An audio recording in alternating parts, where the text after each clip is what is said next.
and its demise. So between these two very important books and many articles and chapters, in 2021, Brigid O'Keeffe published a book that she's going to present today, Esperanto and Languages of Internationalism in Revolutionary Russia. And at this point, I want to quickly change, the hat and assume my responsibilities as a co-editor of Ab Imperio Lecture, because this book has won the Ab Imperio Award in 2021 for the best study in New Imperial history and history of diversity in Northern Eurasia. So, having been voted by Ab Imperio readers and editorial board as the winner, this book tells a very interesting story of invention of Esperanto, but why this book was selected for the prize is also because it problematizes kind of a one-dimensional identifications, Polish, Russian, Jewish. It really kind of inquires into the overlap of cultural and political loyalties and identities in the Russian Empire. And it also offers a kind of a very interesting interpretation of the birth of Esperanto as a response to the challenge of nationalizing empire, to this pressure to nationalize, to conform to one-dimensional identity, which kind of stimulate and search for supranational, non-national forms of identification. And also the Soviet part is amazingly interesting because it kind of explores limitations of the promise of Soviet internationalism, post-colonialism, and globalism. And so in an ideal world, or at least in the pre-February 22 world, this award, the Ab Imperio Award, would come with invitation to travel to St. Petersburg and give a talk at the history department of the High School of Economics to international students, both Russian, European, and American students in the history department of this leading Russian university at the time. So in this world, in this reality, the founder of this history department, as well as many professors and students from this department, are refugee scholars who left Russia because they disagreed with the war and with the ideological regime that came with it. And so I kind of taken the torch from them, and so we welcome Brigid at UIC. So this is your formal award. Thank you so much, Marina.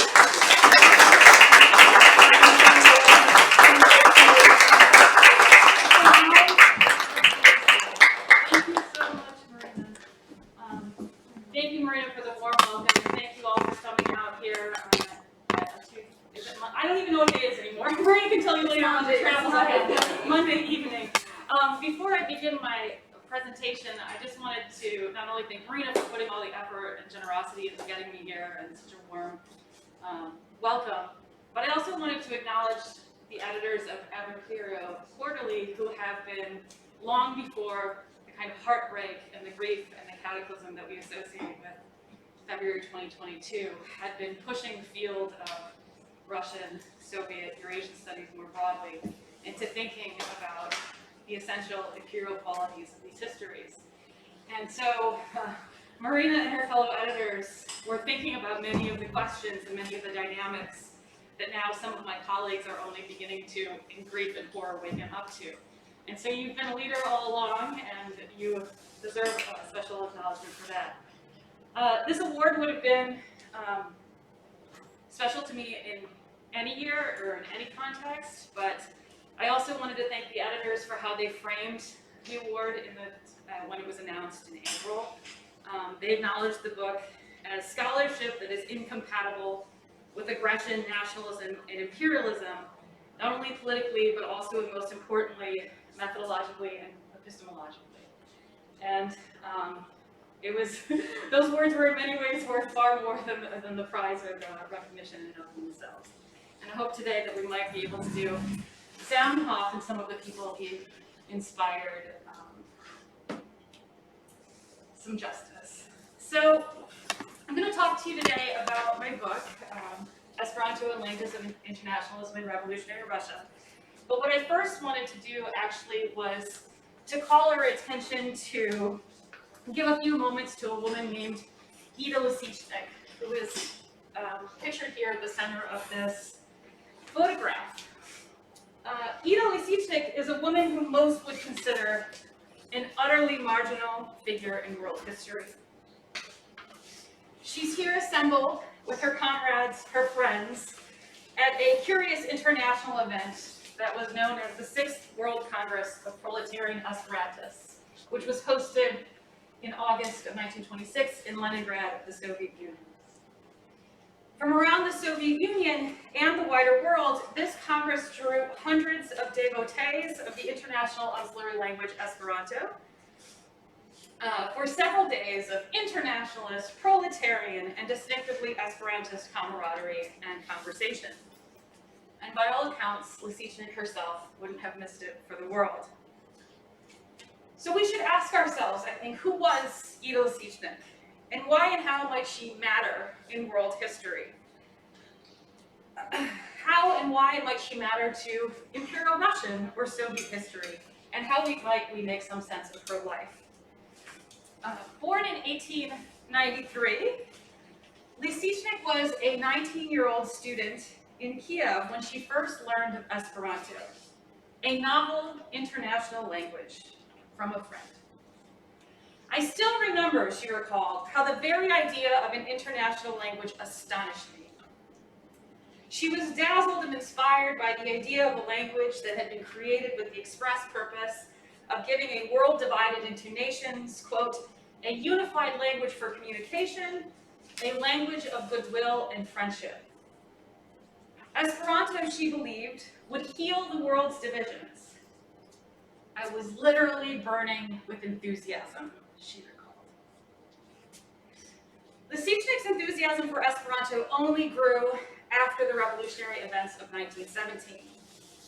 A young woman at the time of the October Revolution, she enrolled in an Institute of International Relations in Kiev, and she honed her skills in German, French, and English, while also pursuing her Esperanto activism on the side. In the 1920s and the 1930s, she organized Esperanto courses, clubs, pen pal campaigns, and worker circles. Esperanto gave her life meaning, and it gave direction to her Soviet activism. In 1934, she published an article in the Soviet journal, Our Achievements, and it was purported to be extracts from her activist diary. She titled her article, Across Borders.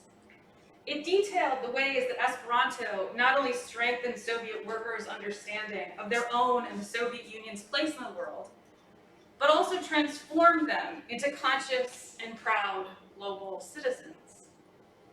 Lisichnik told the tale of the Soviet worker Shatov, whom she had converted to Esperanto and its epistolary delights.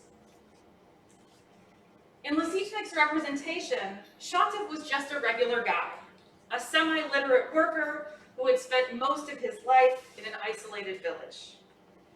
The old Shatov had rarely, if ever, thought about what life might be like in Vienna or even New York. He had never even heard of Scotland until Esperanto.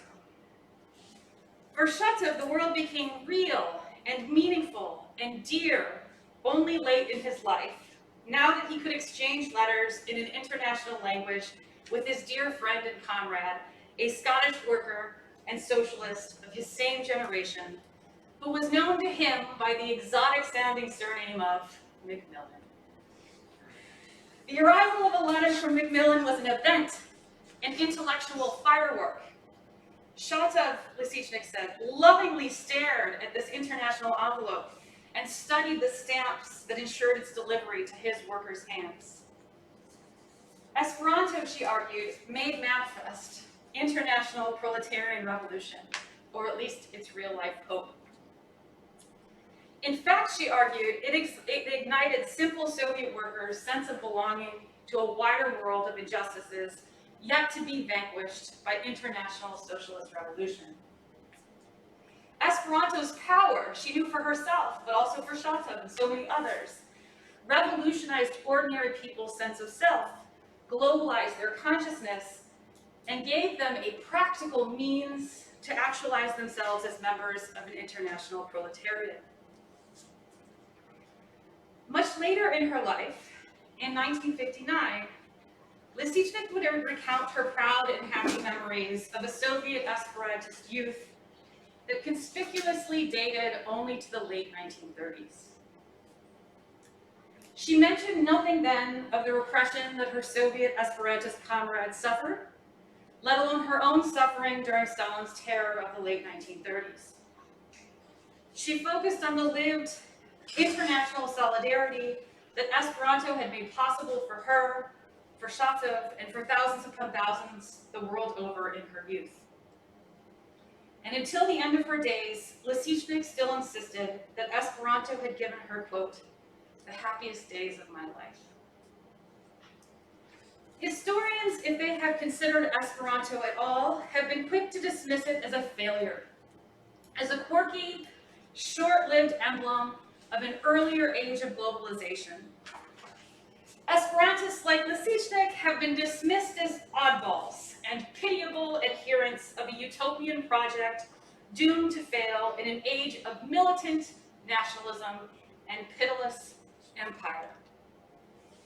Esperantists have been dismissed as losers, wild-eyed dreamers who, chasing a laughable cause, lost out to the louder, more successful voices of their era.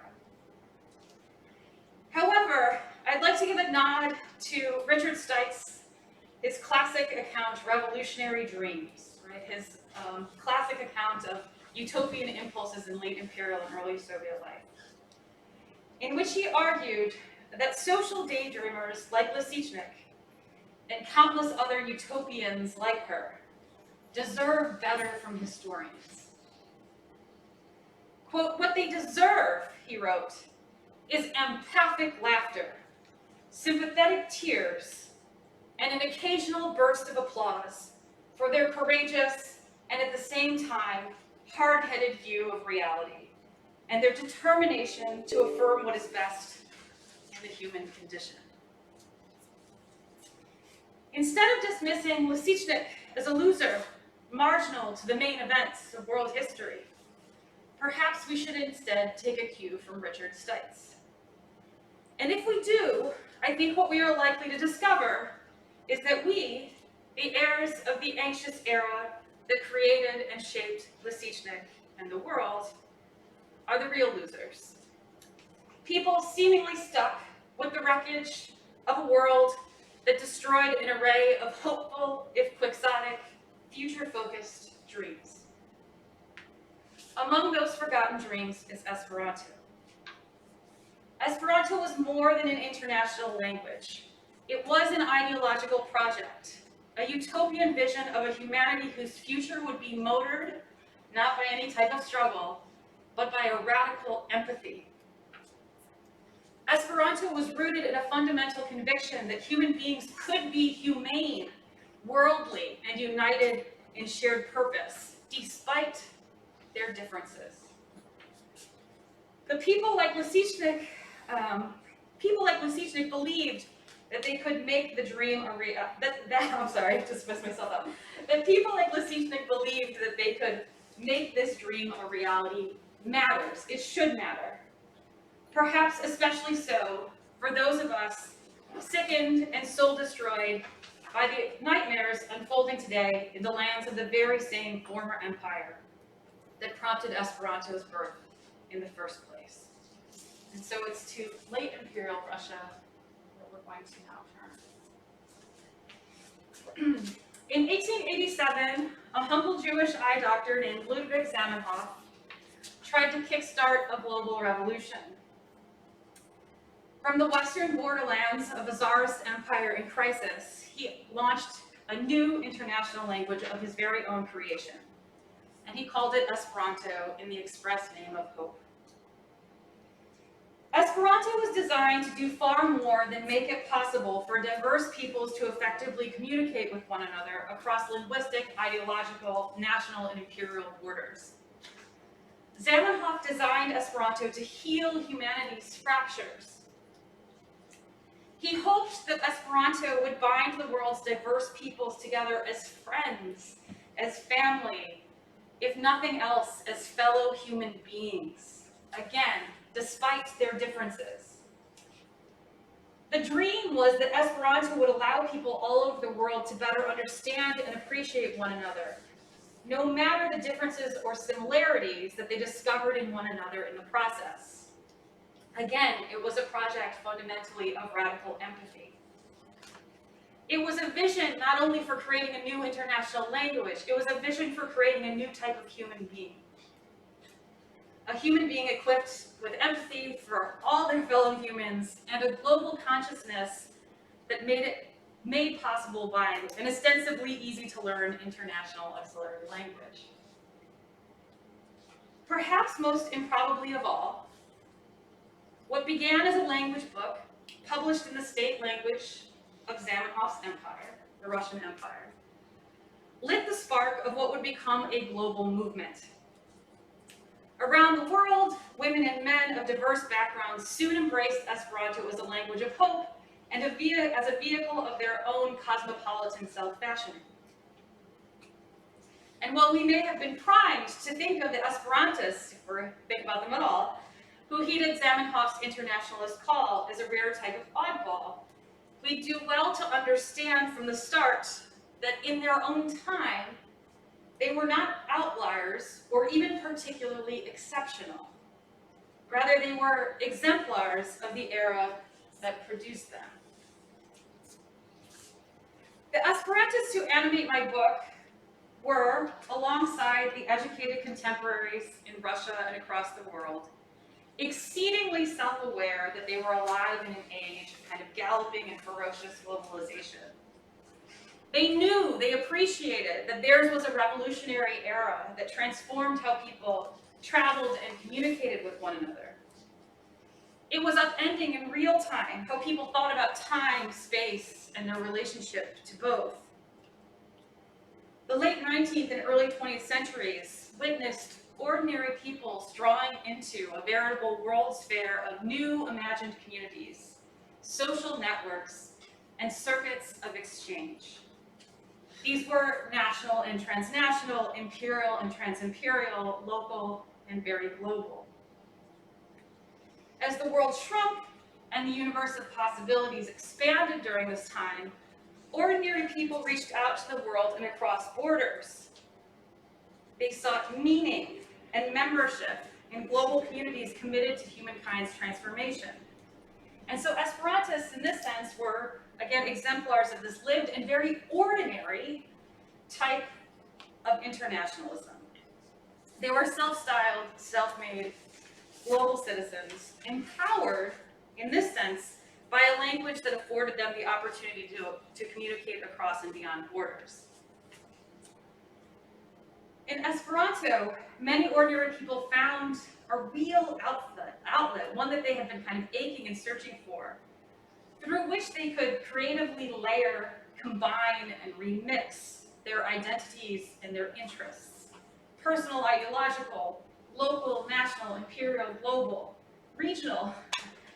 In an age that seemed increasingly to demand singular loyalties and flattened subjectivities, Esperanto opened doors onto the wider world and invited its speakers to pursue an untroubled fusion of interests and identities. As I argue in the book, a study of Esperanto in revolutionary Russia also invites us to focus, and in many ways it demands that we focus, on the underappreciated centrality of language politics to histories of internationalism. Historians of internationalism have largely taken the question of language for granted. But we can't take for granted that our historical subjects, even the avowed, die-hard agents of internationalism among them, were in fact reliably able to communicate effectively across linguistic borders. And so one of the things that I'm trying to argue here is that historians of internationalism also need to listen in on the linguistic cacophony and the miscommunication that often prevailed in international and internationalist settings. In the din of multilingual gatherings and amidst the clangs of miscommunication, we can hear, right, if we actually pay attention, the centrality and the frustrations of the language politics that have been so far quite understudied. So to write this book, just as one example, I listened in on the World Congresses of the Comintern, which was the ostensible Bolshevik headquarters for International Socialist Revolution from 1919 through 1943. And in order to listen in on those World Congresses, I actually did what I often do as someone who studies the late 19th and early 20th centuries, right? I read a whole bunch of transcripts, I read a bunch of government documents, I read a bunch of memoirs and other literature that participants left behind, which I could sift through.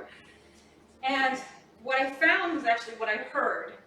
And what I heard was that in this ostensible headquarters of world revolution, there was a distinct and a very persistent Eurocentric privileging of German, French, and Russian. And what I also heard was, again, a persistent, almost inescapable cacophony, misunderstandings and grievances, all products of the Comintern's messy and, again, unabashedly, unapologetically Eurocentric language politics. And the Comintern effectively was the Bolsheviks' Tower of Babel. Right?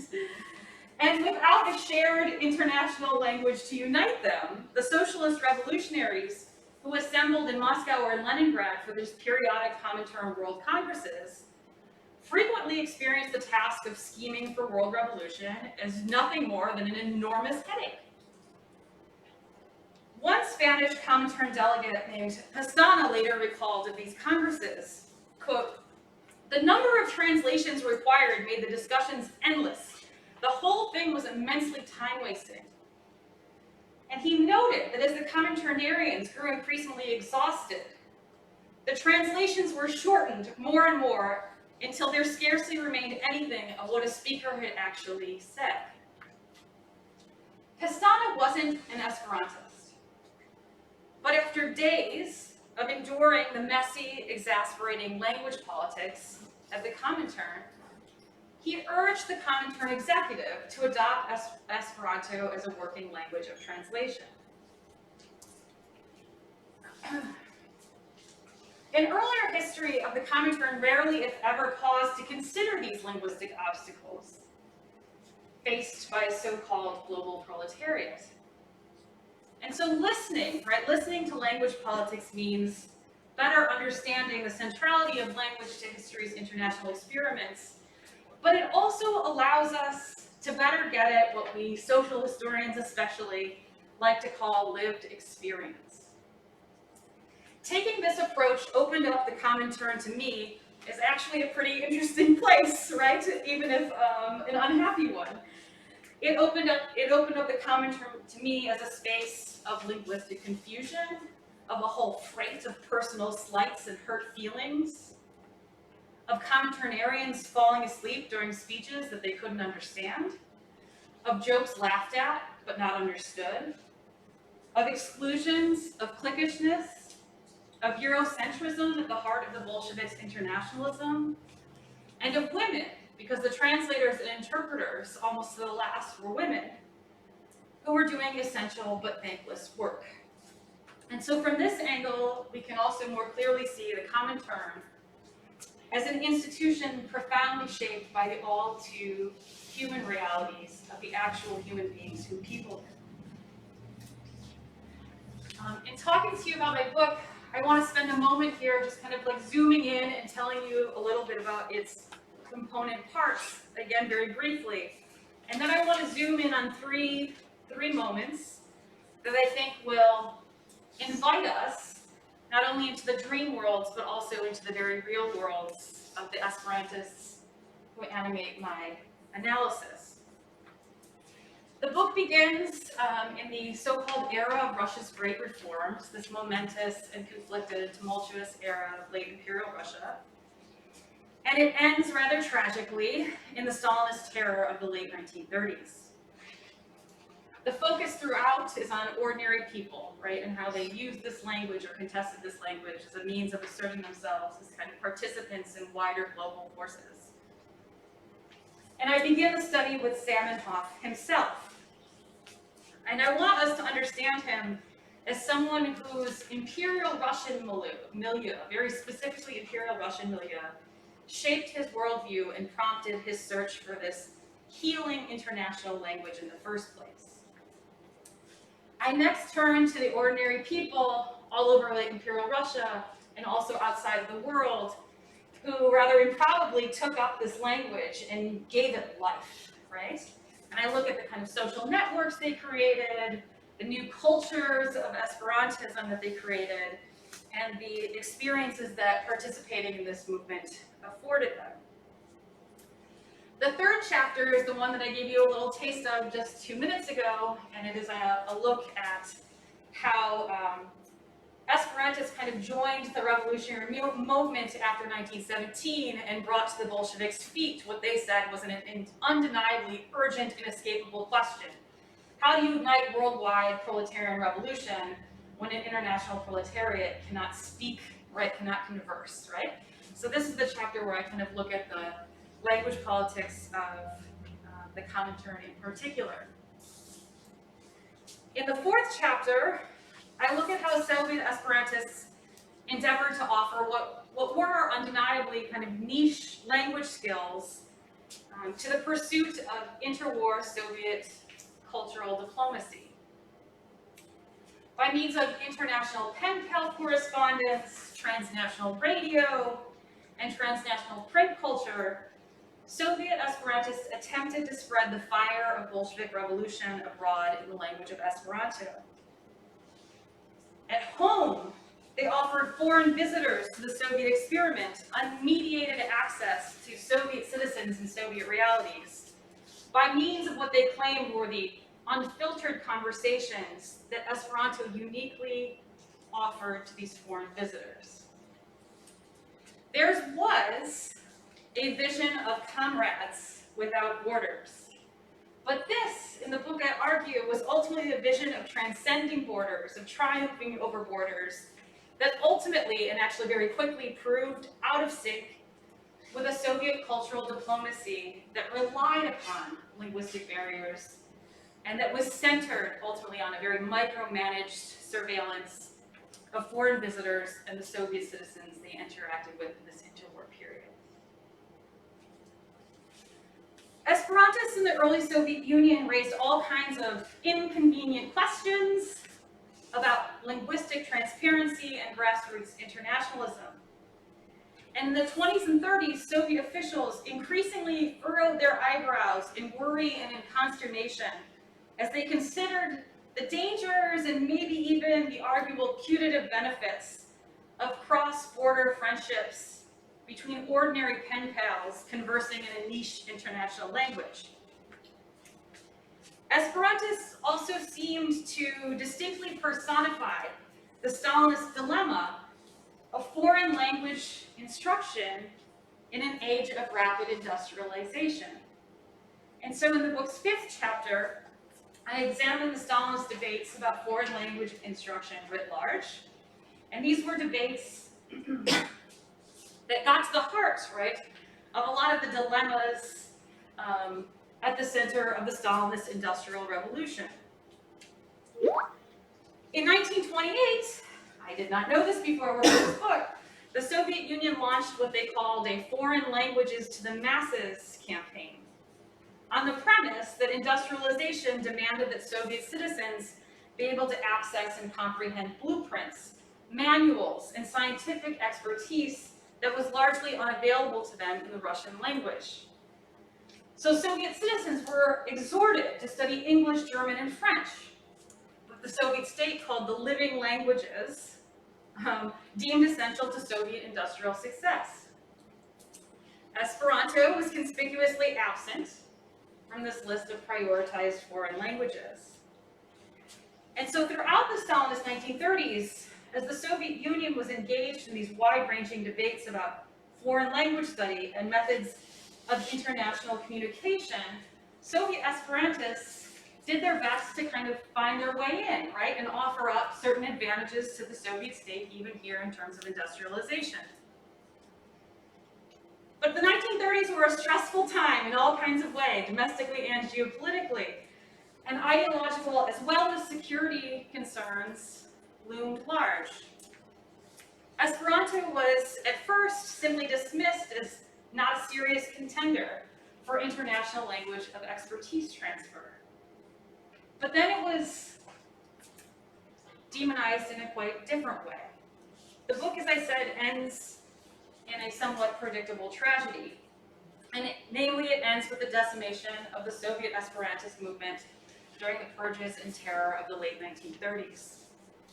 A time when Soviet internationalism competed and existed in tension with Stalinist xenophobia. In the late 1930s, suspicion of foreigners, suspicion of speakers of foreign languages, and suspicion of anyone who had cross-border ties reached a dangerous and ultimately deadly crescendo. And it was in this terrible and terrifying climate that Esperantists proved among the likeliest of targets as victims of Stalinist terror. Many Soviet Esperantists were branded as Trotskyite spies engaged in an international conspiracy to bring down the Soviet state, one that allegedly they conducted in the international language of Esperanto. The death of Esperanto under Stalin, I argue, emblematizes in dramatic and tragic fashion what was ultimately an ambiguous premium placed on foreign languages, but also the often precarious position of their speakers in the larger history of Soviet internationalism. But I promised you also that we'd zoom in on kind of three specific points, and so that's what I want to do with my remaining time. So I want to actually move away from the terror and go back to Zamenhof and to the origins of his language. And let's begin again with my proposition that Esperanto must be understood not only as a product of its distinct time, but also of its distinctly imperial Russian milieu. Zamenhof's vision emerged from and was shaped by the fertile, if fractious soil of late imperial Russia. He came of age at a momentous time of pitched battles between an aggrieved and increasingly radicalized intelligentsia and a stubborn, increasingly out of touch autocracy. And for Zamenhof and many of his fellow Imperial Russian Jews, this was also an anguished era of anti-Semitic violence and of searching for answers to the Jewish question. To again invoke the apt phrasing of Richard Stites, it was a time of radical social daydreaming. This social daydreaming led Zamenhof, but also so many of his contemporaries, to conceive of radical schemes designed to transform and liberate Russia first, as the first step towards saving the entire world. Zamenhof himself was born into a Jewish family in the Tsar's Pale of Settlement in 1859. He was a native speaker of Polish, Yiddish, and Russian. He later traced the birth of his Esperantist vision to the polyglot streets and marketplaces of his bustling hometown of Białystok. As a child, he recalled, he heard a different language spoken every which way he turned his head on the streets of Białystok. And every which way he looked, he claimed, he also saw humiliation, animosity, and bitter conflict dividing Białystok's diverse population. I was educated to be an idealist, Zamenhof explained. I was taught that all men are brothers, and yet on the street and in the market, everything caused me to feel that people did not exist, that there were only Russians, Poles, Germans, Jews. This always tortured my childhood's soul. As a young man in Imperial Russia's multi-ethnic, multilingual Western borderlands, he had arrived at the rather precocious conviction that an international language was needed to heal these fractures that were dividing up humankind. And, this is a kicker, that such a language needed to be, in his words, absolutely neutral, belonging to none of the now living tongues. No less of an influence on Zamenhof's life were the pogroms that rocked the Pale of Settlement in 1881. Zamenhof and his family spent 3 days hiding in a cellar in Warsaw as the city erupted in anti-Semitic violence. And he emerged from that cellar outraged and resolved to confront the Jewish question with more urgency. In 1882, he published an essay in the Jewish press that was titled, "What Ultimately is to be Done?" He told his fellow Jews of the Russian Empire, in uncompromising terms, that their assimilationist hopes were nonsense, and in fact a dangerous illusion. Jews, he argued, would never be welcome in the Tsar's empire. He wrote, "The Russian people do not love you. They regard you as a plague from which they would be happy to be completely spared." He argued that Russia's Jews and the world's Jews more broadly needed a new route to their salvation from the anti-Semitism that suffused and structured their lives. Of course, there were competing programs for this, right, that Zamenhof was contending with and had spent his own time flirting with, right? And as for a return to Palestine, 1881 was a dividing point for Zamenhof, and he argued explicitly this was a dead end. It was a non-solution to Jews' plight.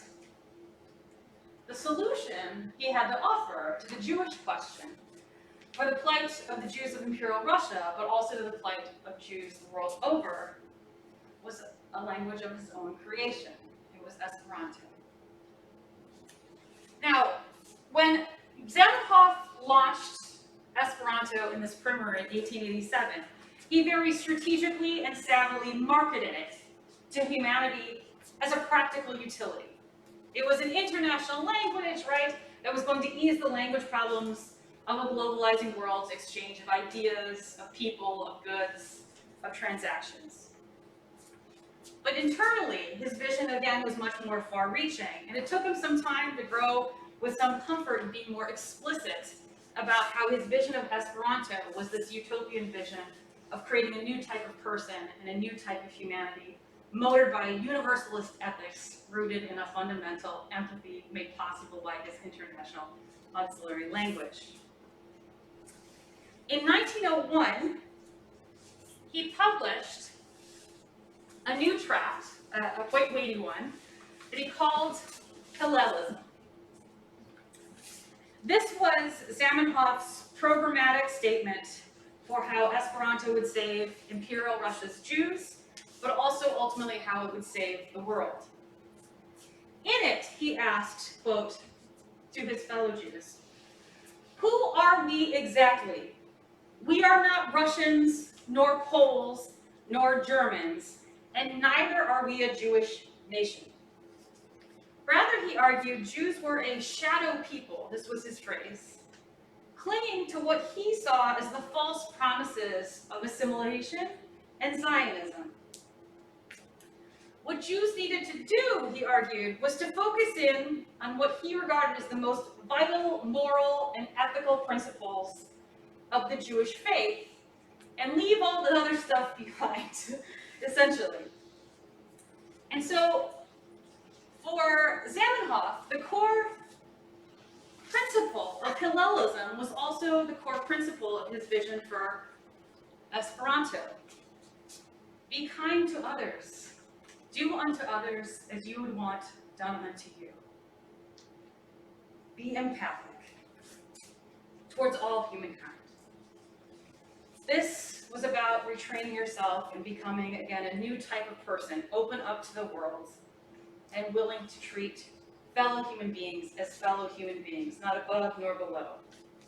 This was this precept and this language was going to be central to creating a new global moral community in which Jews could find refuge and then ultimately could invite everyone else into this liberating and humane global moral community.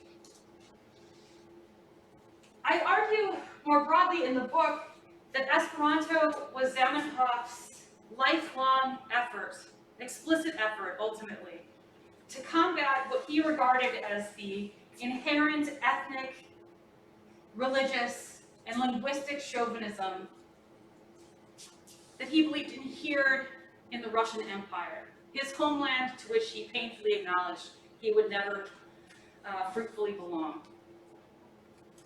And so he chose to speak to the world in an international auxiliary language of his own creation, but also a distinctively spiritual vernacular rooted in his anguish in late imperial Russia.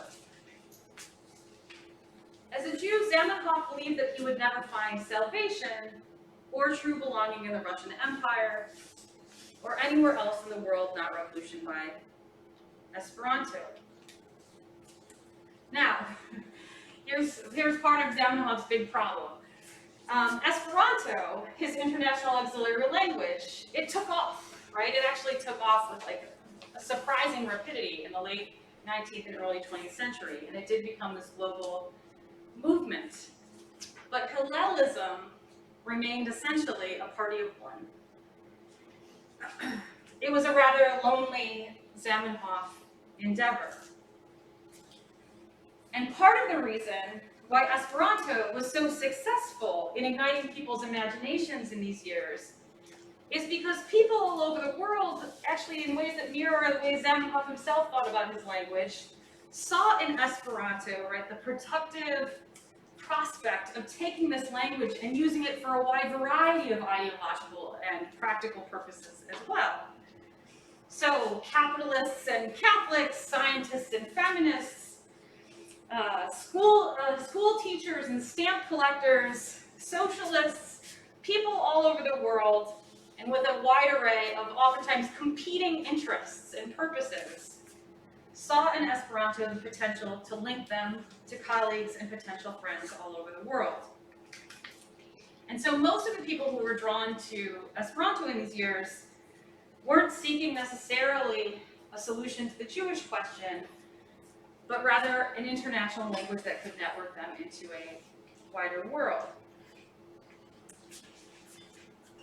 And I want to say that also we shouldn't underestimate, right? If we're thinking about these Esperantists as real human beings, as ordinary people who are actually not that strange or even maybe all that different from ourselves, it cannot be underestimated how much this global Esperantist movement was in many ways motored by people who were lonely and looking for friends, right?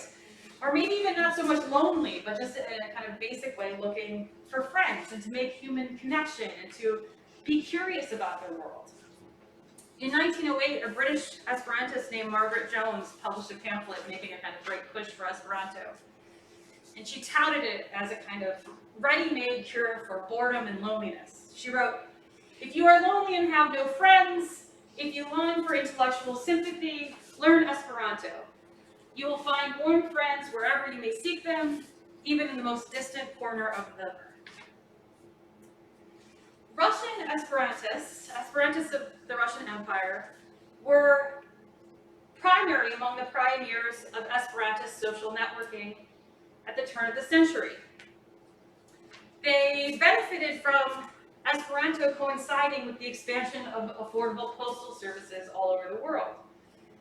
They wrote letters to one another, and they exchanged colorful postcards. They told each other their secrets. They debated viewpoints and big ideas. And they created, right, in these most mundane and heartfelt ways, ultimately a kind of novel, border-crossing, expressly cosmopolitan culture. You might ask yourself, how did a village school teacher in rural Russia find a pen pal in Oregon? How did a chemist in St. Petersburg find an Esperantist, a lifelong friend, whom he would never meet in person, off in Australia? First, there were published directories, right, that Zamenhof himself, while he was still alive, meticulously assembled in Esperanto's early years. They were published directories. I mean, the novelty of all of these things, right? But he essentially kind of tried to collect as many names and addresses of willing Esperantist pen pals all over the world so that people could just start writing to one another. But soon, Esperantists also invested and built up a kind of transnational Esperantist press of their own. And a mainstay feature of this Esperanto press was a section where people could post ads looking for certain types of pen pal correspondence, right? And they would describe their interests, what they're kind of into. And while I was reading these, I found it impossible not to notice that there was just this surge of craving on the part of ordinary people from across the Russian Empire, wanting to discuss, using this international language, the burning questions of their day, and with people all over the world. It was a real hunger not just for connection or friendship, but also for a feeling of worth in a globalizing world. They wanted, this was my favorite pitch in one of the classified ads that I read. They wanted, as one Russian Esperantist phrased it, I want to use this correspondence so that I can figure out my worldview. Kind of an earnest exchange of ideas and viewpoints. I want to correspond about social questions, wrote a teacher from Tver. A student wanted to write with Esperantists from all countries about the questions of, quote, internationalism and patriotism, federalism, centralism, and autonomy. In Baku, an Esperantist wanted pen pals who would discuss with him the most diverse questions of life. Another wanted to discuss the question of women's equality. Another wanted to debate the question of workers. And still another sought a pen pal to correspond with about the new art, pessimism, the sex question, and life's other vexed questions. This was, as the historian Holly Case has recently reminded us, an age of questions. And educated people all over Imperial Russia wanted to take part in what they understood as the international debates and the burning issues of the day. In 1909, one Russian Esperantist kind of breathlessly explained the allure of Esperanto pen pal correspondence this way. From Germany, England, Spain, France, Italy, Turkey, China, Japan, 14 nationalities correspond with me, who doesn't know any other national language except for Russian. And now I have so many friends, wonderful close friends, everywhere from all over. And it is Esperanto that has given me this. The world, he enthused, has become intelligible and dear to me.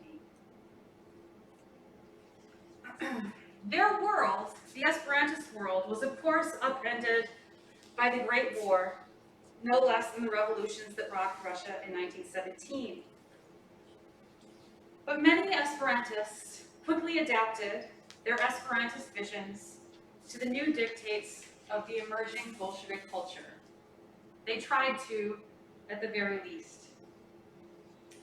A Union of Soviet Esperantists was organized in 1921, and its activists vigorously pursued the deployment of Esperanto in the name of International Socialist Revolution.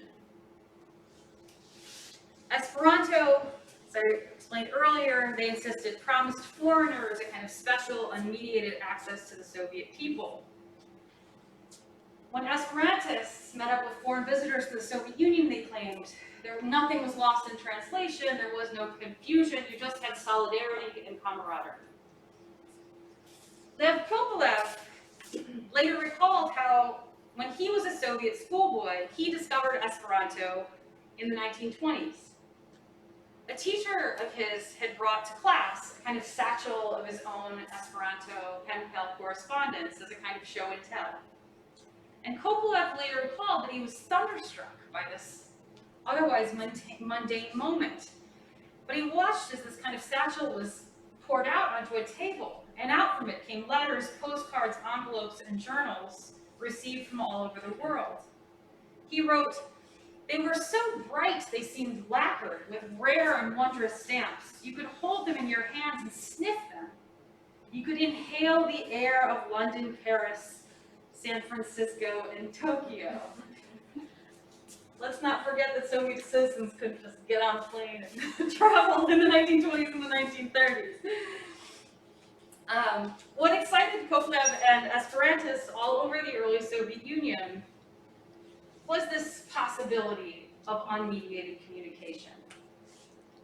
But this prospect of unmediated communication with and abroad, with foreigners, is precisely what worried and annoyed state party officials. As one confidential party report complained in 1926, of course it is impossible to control Esperanto correspondence between individual persons. 2 years later, party officials began worrying more openly that Esperanto was dangerous in the hands of so-called anti-Soviet elements. And Pravda suggested that Esperanto, something so unregulated, unchecked, a strange language obsessed over and used by a distinct and largely unregulated minority, occupied, quote, a dark corner of the cultural front. A worrying question overshadowed this movement. Were Soviet Esperantists, foreign pen pals, trustworthy? Was this correspondence healthy? Was it socialist? The Bolsheviks had their doubts. In order for the Esperantists to be potentially valuable to the Soviet state, their encounters needed to be fully transparent and easily surveillable. It needed to fulfill the needs of socialist internationalism, not to satisfy petty bourgeois navel-gazing across and beyond the Soviet Union's borders. These long-simmering suspicions about Soviet Esperantists proved their violent undoing during the purges and terror. As xenophobia and outsized fears of international conspiracy exploded in the mid-1930s, Soviet citizens who had extensive contacts with foreigners abroad, or fluency in any foreign language, came under attack. Stalin's police concluded that the Comintern was, quote, saturated with spies, and the same was generally assumed of any agency or outfit that was responsible for cultural diplomacy. One Soviet citizen later recalled of these years, people grew afraid to know foreigners, to receive postcards from abroad. The arrests, imprisonments, and executions of Soviet Esperantists began in 1936. Leaders, but also rank and file, ordinary members of this Union of Soviet Esperantists were hauled into dark corridors by Stalin's police to make confessions about some kind of Trotskyite Esperantist international conspiracy. Years of pen pal correspondence between ordinary people curious about their world was now reconfigured as damning evidence of the most heinous of traitorous anti-Soviet plots. Telegraph sorters, engineers, teachers, workers, students were arrested and punished for their alleged crimes. The NKVD interrogators threw in their weary and defeated faces heaps of this international correspondence. That the NKVD couldn't read this correspondence didn't matter. Esperanto was deemed a language of subversion, and its speakers were condemned as traitors. Entire worlds shattered, shrunk, and perished. So, I thank you all for your patience, but I'd like to end my comments by thinking again, just briefly, about Ida Lisichnik, with whom we began. Lisichnik, despite the pained history of Esperanto's demise, and the demise of many of her friends under Stalin, insisted all the same that Esperanto had given her the best years of her life, the happiest days of her life. The happiest days of Ida Lisichnik's life represent an era of great hope and great anxiety, an era of globalization that opened up new possibilities for ordinary people just like her. It opened up new worlds, Esperanto. It opened up new worlds to ordinary people, many of whom would never move beyond the borders of their small corner of the globe. They, their ideas, and their dreams traveled the world in humble envelopes. And in so doing, they defied the nationalist, the imperialist, and the chauvinist impulses that during these years competed intensely for their attention, no less than for their own passionate intensity. Esperantists have defied historians' imaginations, at least those of us, or at least those who have been content to join in the drowning out of alternative voices and languages that argued for and envisioned alternative modernities.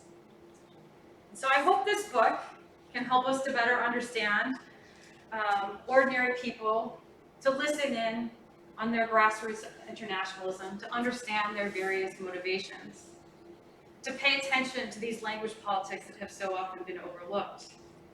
But also, and maybe, just maybe in their example of a certain type of radical empathy, we might still be able to find some hope. Thank you.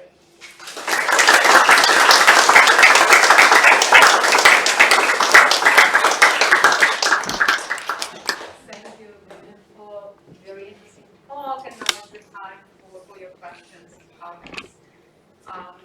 Yeah, please introduce yourself very quickly. I have a question. I'm Nevin. I was just wondering if there's like an effort to keep it alive outside of the Soviet Union. Absolutely. So when I titled the epilogue of my book, The Death of Esperanto, right, it was allowing me a certain type of poetic license, but also one that unintentionally does a little bit of injustice, because the Esperantist movement was and is still today a kind of global movement, right? So when I talk about the death of Esperanto in the Stalin Soviet Union, I'm really talking about the suffocation of Esperantism in the specific Soviet context. These Soviet Esperantist friends all over the world spent the late 1930s chewing their fingernails and worrying and kind of growing alarmed at the silence, right, that they could no longer hear from their friends in the Soviet Union. But Esperanto and Esperantism persisted, not just through the late 1930s, but it persists and it's still alive today, right? There's still international Esperantist movements. There are still very ardent and passionate Esperantists that you could find in Chicago and all over the world. They still meet annually. I showed you at the start that the photo of Ida Lisichnik as a kind of member of a crowd of Esperantists who had convened in Leningrad for the annual convention of proletarian Esperantists. There has been, since the early 20th century, like two major global associations of Esperantists, a more leftist-leaning one, and another that has always had a history of a more bourgeois type of character. They all still exist. They all still function. And I have met in the years that I've been working on this project, ordinary people who are still as excited and as kind of earnest about the prospects and the possibilities of this language that they've taken up the cause. A kind of enthusiasm that seems to match in undiluted form the type of enthusiasm I found in my sources from 100 years ago. I do want to add one more thing, just very specifically, that there's also there's more Esperanto history to be had even in the Soviet space that I did not cover, right? Later during the thaw, there's a kind of very small reawakening, and there's some small nods of permission that it would allow some Soviet Esperantists to start engaging in this internationalist movement again. But it was never anything that even resembled or came close in kind of scope or size of the type that you see in the 1920s or the 1930s. I'm Matthew Kendall. I teach Russian literature here at UIC. Thank you for this super interesting talk. There's a lot of the book that I'm sure you didn't talk about and that I'm unfamiliar with, and I think your answer to the last question is beginning to answer the question I had, but I was really interested in the, I think, centrality of experiences of private life that feature in a lot of these examples. And I think, as somebody who sort of, reads a lot of Russian literature and teaches it of an episode that I'm sure you're aware of from Platonov's Happy Moscow, Yes. right? In which these letters written back and forth between, I think it's the doctor and I don't remember if it's Moscow herself, but they are like, love letters, but they're also the saddest letters in the world because they're this space of private life that has been lost in the face of obviously a growing emphasis on public life. And when you were telling, the very compelling but also sort of very typical story of, people's letters being not even read back to them but presented to them, I wondered if you could talk a little bit more about whether or not the Esperanto as a language is becoming the enemy, or if its ability to facilitate private life so exceptionally, as I think a lot of these examples pointed to, is more of an issue for, what you're talking about today in your talk, but where it factors into the book as well. Mm-hmm. Thank you so much for this great question. I love the Platonov story. I actually used it in something that I wrote for Ab Imperio, and it is also like one of the most depressing kind of portraits of Esperantism, right? And as I always think of it, there's the main protagonist. He has a very lonely, searching, kind of aching Soviet life, and he returns to his apartment in the evenings, and he has a portrait of, Marx, Engels, and Zamenhof over his desk, right? And every night he comes home to this apartment, and he's lonely, and he's feeling like so lonely, but he goes to his letters and his correspondence, right? And what I also love about that story is like the nuance that's written with, where he takes up his pen to start writing to his friends all over the world, and what he starts doing is what the Soviet state wanted Esperantists to do during the first 5-year plan, right? To write to your dear friend Macmillan in Scotland and start giving him boring statistics about industrialization output during Stalin's first 5-year plan, right? So this story, for those of you who have not read it, it's a fantastic short story on its own, whether or not I've persuaded you to care about Esperanto. But it also gets to the heart. It kind of emblematizes something I didn't talk about in my talk, which you picked up on. When the authorities start getting nervous already in the 1920s about Esperanto, right? There's an unwillingness to learn the language, right? Like, why are we going to bother to learn this language? And it becomes a kind of like totem, a kind of an image of potential for subversion, right? But even before they get to the subversion, what first annoys Soviet officials is precisely this notion that this is a language that is being used to facilitate private individual friendships rooted in a very kind of petty bourgeois fixation, right? You people are kind of using this language to make friends with New Yorkers or people in Spain, to talk about your lives, your hopes, your dreams, right? The kind of thing that made Esperantists excited, right? This is a waste of our time. This is a waste of energy, right? This is not socialist, right? So what the Komsomol first tries to do, what the party first tries to do in terms of giving direction to this Union of Soviet Esperantists is to say, no more individual correspondence, no more individual pen pal exchanges. If you want to be like a healthy, good Soviet Esperantist, you need to engage in what they call collective correspondence. Sit down at the club, sit down after work, and here are some talking points, right? Like, this is how much steel we produced at our local plant, et cetera, et cetera. Now, Esperantists are normal people, right? What did they get in this for? They wanted to inhale the scent of Tokyo, right? They wanted to make friends. They wanted to hear what life was like abroad. So they were annoyed themselves, right? That comes out pretty clearly. But what also comes out kind of clearly, even if in kind of snippets, is that on the receiving end of this, even kind of socialist Esperantists all over the world are like, what is this that they're sending us, right? Like, why are they sending us like what is effectively newspaper clippings, right? Like, we want real letters. My protagonist for today, Ida, right, she actually says out loud, right, like, these boilerplate letters that we're being asked to send for the virtues of collective correspondence, they're soulless. right? The kind of fire of Esperanto is precisely that allows us to be people and to draw these connections.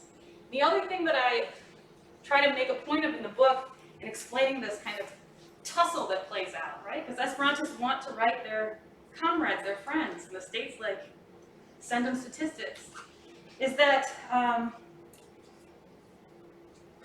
what is seen as especially dangerous about Esperanto at first is this distinction between friendship and comradeship, right?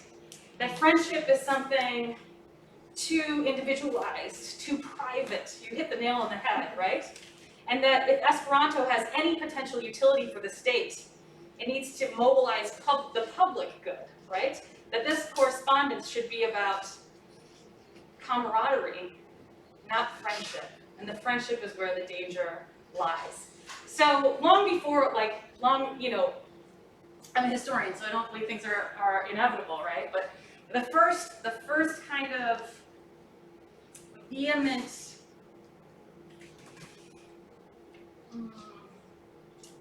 disapproval that comes down from on high on the Esperantist movement is precisely centered on this tension that you intuited outright, right?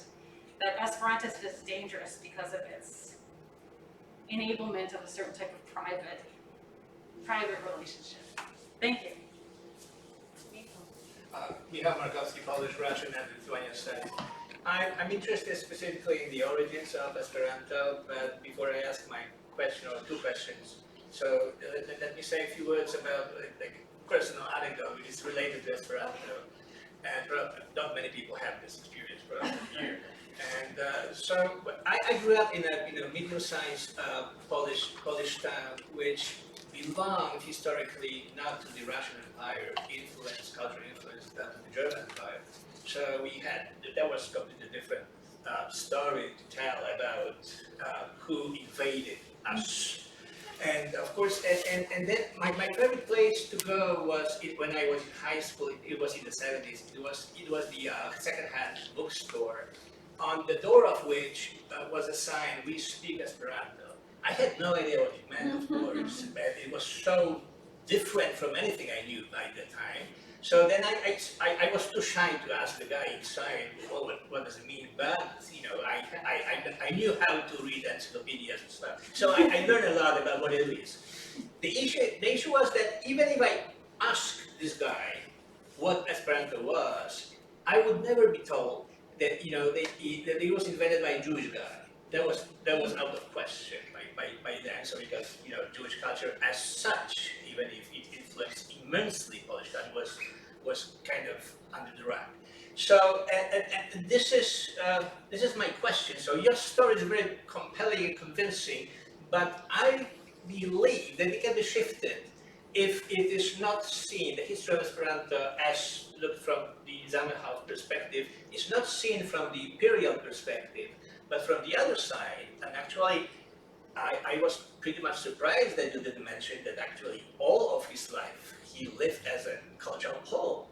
And then, of course, he was a citizen of the Russian Empire, but he lived in Warsaw. And for people who lived in Warsaw, Jewish people as well, it was empire. Technically, it was a Russian Empire, but it was, lost capital of Polish culture. So if we switched, points of view and not seeing the history of Esperanto from the inside of the Russian Empire, but from the Polish side, someone was born in Białystok, and people in Białystok didn't speak Russian very much. So administration, yes, but there was mostly Yiddish and Polish spoken around. So not speaking about Warsaw, right? So how would you see this story of Esperanto as a dream for the universal language? Told from completely different perspective, like from the inside of Polish culture, and not from the outskirts of the Russian Empire. That's the first question. The second question, I'm sorry. So the second question: how was it made? Because right now, as we are listening to you, we have no idea what Esperanto is, in fact. I mean, linguistically speaking. So how it was made, the funniest thing is that dreaming about the universal language, he chose the Latin alphabet as the basis of it. So the Cyrillic script was out, the Hebrew alphabet was out. Therefore, the Latinization of the universal language is not an innocent gesture. So that's interesting thing, like how the grammar and lexic is made on based of which and how did he do it? Thank you so much. I love these questions actually, and you're right that I didn't give you anything. If I can find it quickly, I want to pass around something that comes from the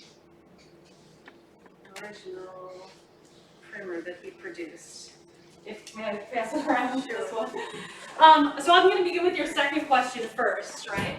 Now, Esperanto, there's no denying it, right? How it looks, how it sounds, how it's built.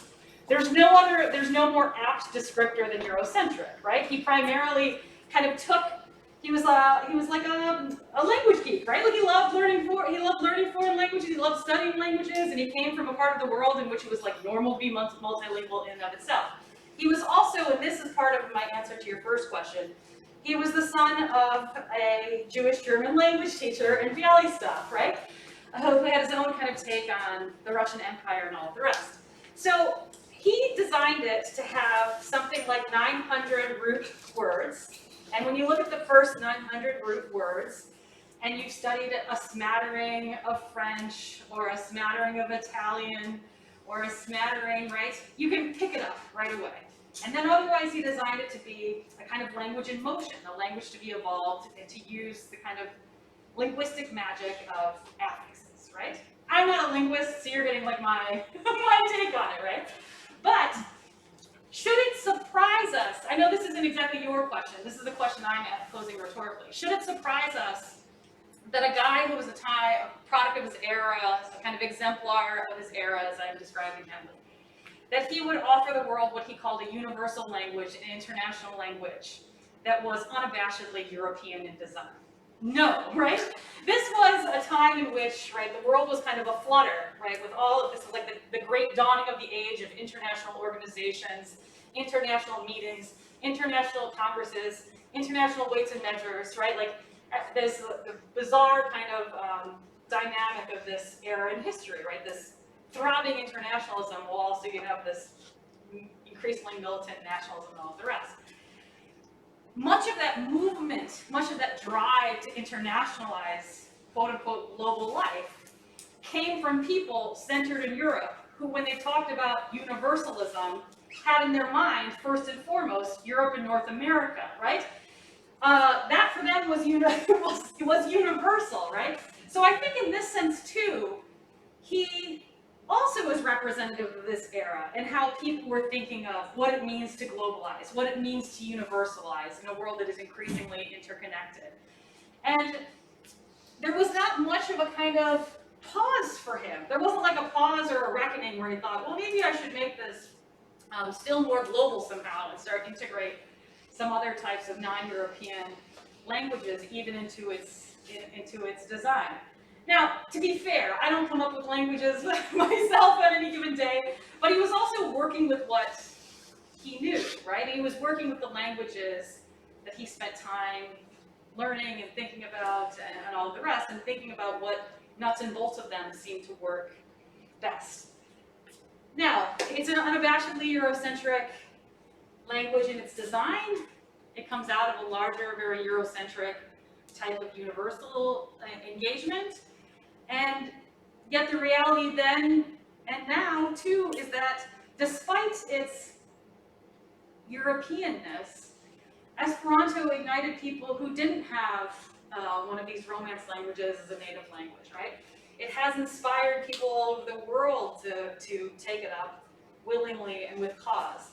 I spent some time talking about late imperial Russians' kind of growing obsessiveness with this new world and this new society. But were I a historian of modern Japan, I might have given you a different talk about how at one and the same time, in those same decades before World War I, ordinary people all over Japan were kind of geeking out about Esperanto and taking it up, and even kind of welcoming in kind of Esperantists from Imperial Russia as kind of visiting celebrities. So to the extent that that satisfies you, I'm not sure, but I also really like your first question, right? One of the things that I did in order to write this book was that I traveled to Białystok, I traveled to Warsaw. I didn't travel to lots of places in the world where there are kind of these emblems and these markers and these little homages to Zamenhof, right? People send me them, I love them, right? But there's Zamenhof streets all over. And in a very personal sense, my kind of, why did I ever get interested in this topic is in some ways similar to your own. When I was a grad student at NYU, I used to love doing like my first year readings in a cafe in the village called Cafe Esperanto with a nice green Esperanto star in the middle and emblem. And I just thought like, it's just kind of like, if you're a curious person, you ask questions, right? The history of Zamenhof's history, the history of Esperanto's history, like all histories, even if this one is pretty scant and scarce, comes in different permutations. In terms of the emphasis on Esperanto as being a kind of very explicit Zamenhofian engagement of the Jewish question, this was kind of first articulated and most well articulated by a scholar who's at Princeton named Esther Shore, who wrote a fantastic book called Bridge of Words. And one of the things that she was pointing our attention to was, for a long time in Esperanto's history, no one wanted to talk about Zamenhof's Jewishness at all, right? And in his real time, when the movement was kicking off, right, and there's these new Esperantist organizations sprouting up, every time that Zamenhof kind of wanted to give a speech in which he pronounced his Hillelism, right, like, and invoked the Rabbi Hillel and all of this stuff, the organizers would be like, Zamenhof, calm down, right? Like, a sense that if you mark this language and you mark this movement as being a Jewish question, a Jewish project, it's going to send people away, right? There was a kind of a pronounced and even sometimes very out loud aversion to allowing Zamenhof to more publicly marry these projects. There are all kinds of different ways in which Zamenhof is claimed, right? One way is to claim him as a Pole, but to not talk about the fact that he was Jewish, right? It does strike people as bizarre that I kind of insist on talking about him as a product of a Russian empire. But I make my case. I invite people to see them and what they will. Okay, we have time for one more question. Sorry, who have a chance to ask a question? You regulated the questions. That's me, right? Yeah. Yes. Okay, great. Yeah, thanks again 100 times for this presentation. It's one that absolutely I had to go to because my background was in linguistics. I did a lot of conlanging, constructed language, that is, as a high school student, and that's what Esperanto more or less is. So most of what I'm going to say here is going off your answer to Professor Markovsky's second question, particularly that thing about Eurocentrism, right? Because as you said, it's mostly built on Latin, German, some Slavic roots. It uses this Latin alphabet as opposed to a Cyrillic or even a totally constructed alphabet. So, right off the bat, it reminded me of this phenomenon of global English, which we've seen in the in World War II onward, where English has just gone, it's been the language of two straight globe-dominating empires, the British and American respectively.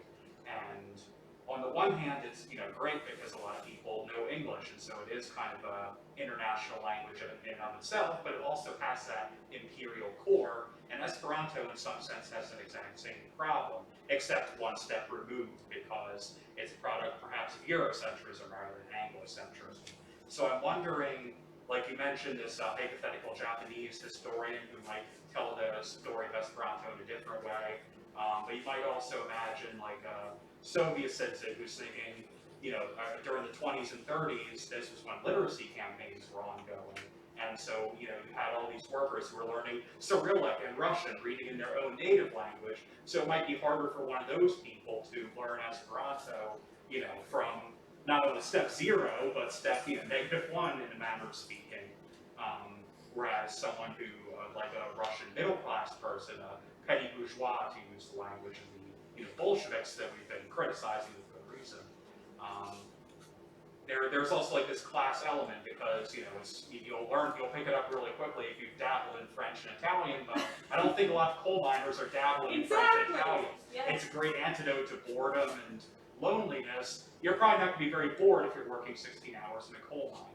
So I'm bringing up all these things to ask the question of like, can you maybe elaborate like to what degree were these conversations happening at that time? Like, is this really so easy for a ordinary worker, Macmillan in Scotland, to learn? And also like today, what can you give us like some even like brief description of how this is being, how is Esperanto useful for someone from, I don't know, Punjab or the PRC, for instance?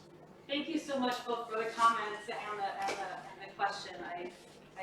You've raised a lot of really kind of important points here. I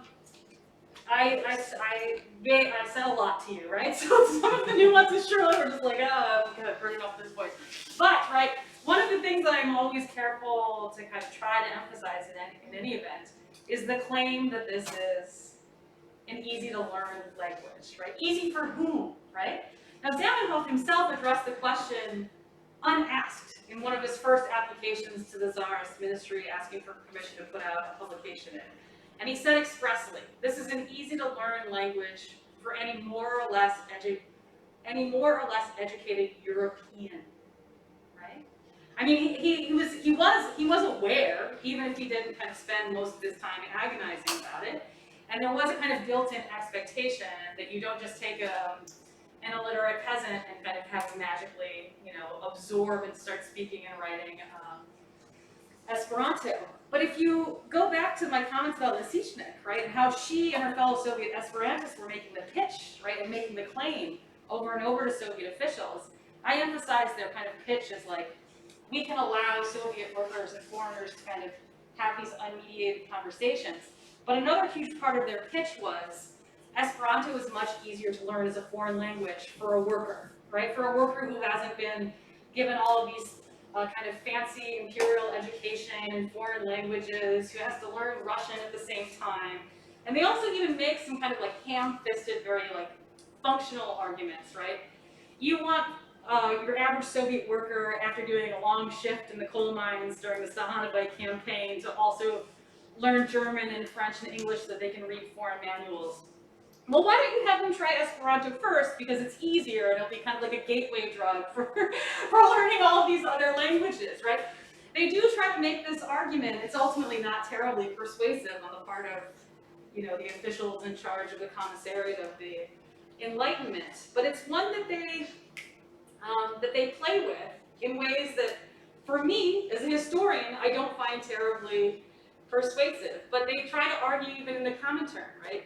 That this is, Esperanto is a distinctly kind of proletarian language because it won't take years of schooling in an elite gymnasium to master it, right? You can get these workers, even semi-literate workers, to spend a few hours a day and master it.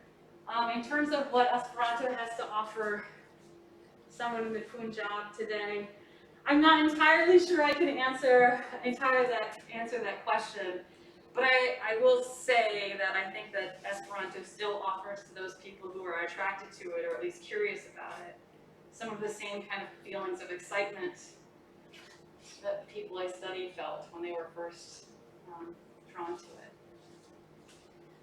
Thank you so much. So it's time to wrap up. Thank you all for coming.